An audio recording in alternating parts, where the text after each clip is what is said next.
Bienvenido a una reflexión sobre el fenómeno histórico que está viviendo Colombia en el presente, es decir, desde que ganó en las elecciones el presidente actual Gustavo Petro. Voy a dividir la reflexión en el gobierno del presidente y en la persona Gustavo Petro. El mandato, como se dice en términos políticos, que los votantes por Gustavo Petro le entregamos fue el de transformar a Colombia. Pero un país no se transforma con unas elecciones, un nuevo candidato y en el caso de las democracias, con un Congreso completamente anclado en el pasado. Ya hemos visto lo difícil, y Gustavo Petro lo sabía, de transformar un país con un Congreso que le debe siempre favores legislativos, es decir, leyes, a unos grupos, a unas personas muy poderosas, porque son poderosas gracias a las leyes que les hacen. Y los congresistas están ahí precisamente porque hacen las leyes para los que se benefician de esas leyes. En el caso de Colombia son unos grupos muy reducidos de personas. Esa es la realidad que todos conocíamos de Colombia antes del triunfo de Gustavo Petro. Eso no quiere decir que ya haya desaparecido. Ahí está la prueba del Congreso. Y ahí está la prueba de esos grupos poderosos que mantienen todavía, por ejemplo, a los medios de comunicación. Entonces, un país no se cambia simplemente porque hubo un triunfo de unas elecciones. El mandato de transformar a Colombia se denomina en términos políticos, históricos, religiosos, científicos, una revolución. Y una revolución es transformar profundamente las raíces de lo que alimenta algo que ya no funciona. La independencia de Colombia fue un fracaso. En todo el siglo XIX hubo más de 10 guerras civiles. Eso es un fracaso. Fue parcial el éxito de derrotar a los españoles.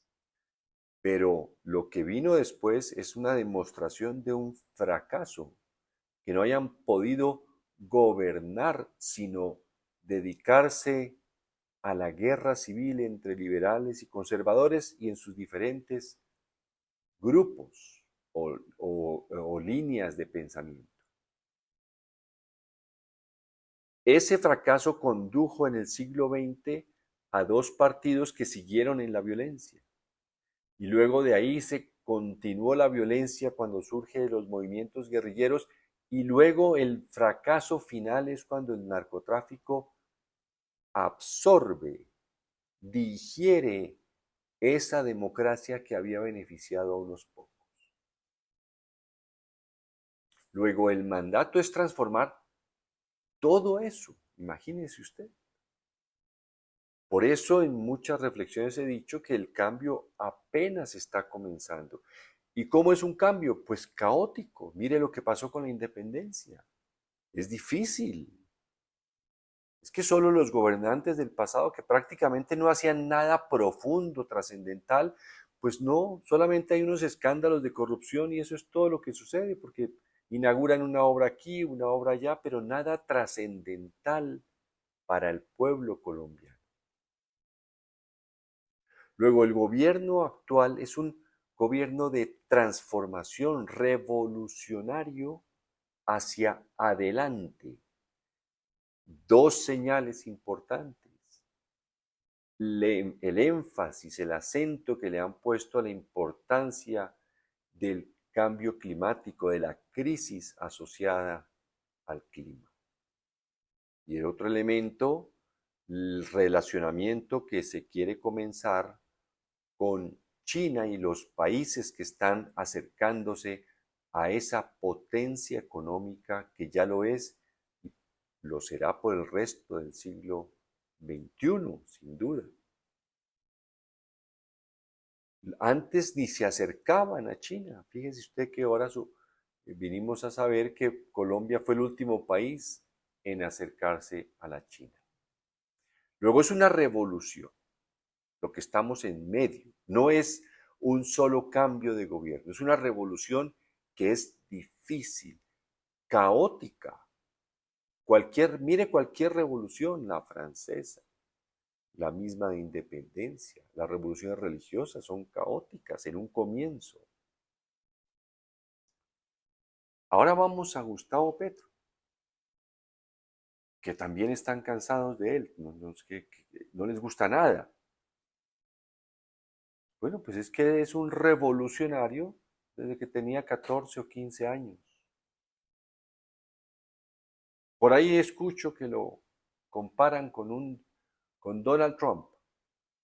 Haga un paralelo de sus biografías y no encontrará un solo gesto revolucionario en Donald Trump.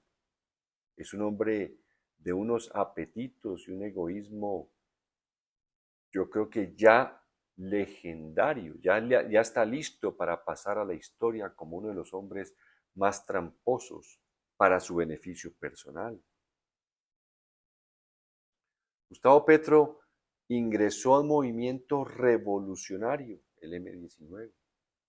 Estuvo ahí varios años, firmaron la paz. Al mes de haber firmado la paz en 1990, asesinan a Carlos Pizarro.